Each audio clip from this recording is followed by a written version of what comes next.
Jing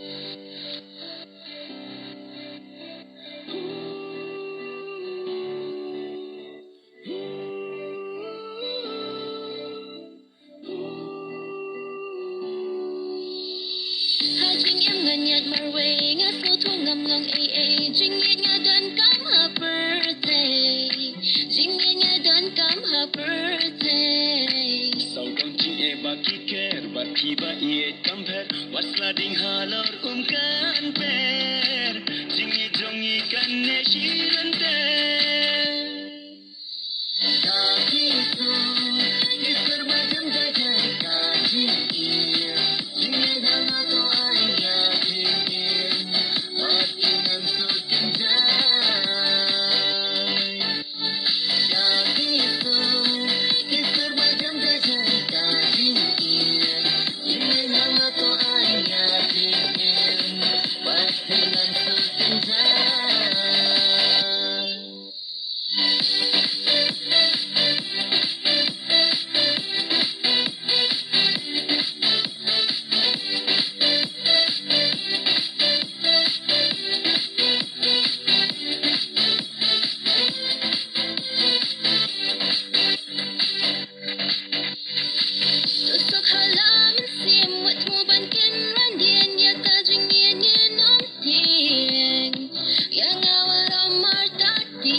Shisha ban shem kumapi sha e shukum haki por minta ka e ban kendu shisha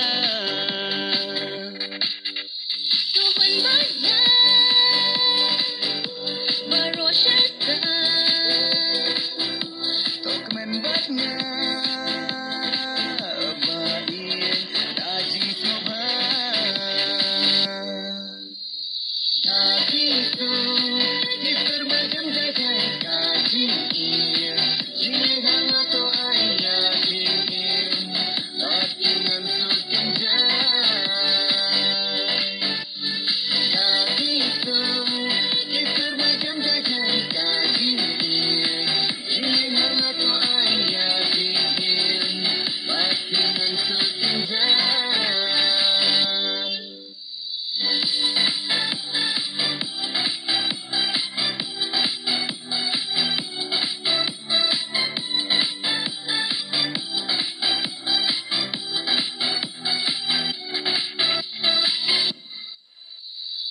Jagabangan jatha ngakwate id ban shem dei tang ha pingan ritngen tok du bianga ha shaden Hang ni menta ngayang saki ya ka jing yin jong na jong ti dei tang ublay bandon bangi baro shilenter kisngi lakum kisya haru duriau lakum kisla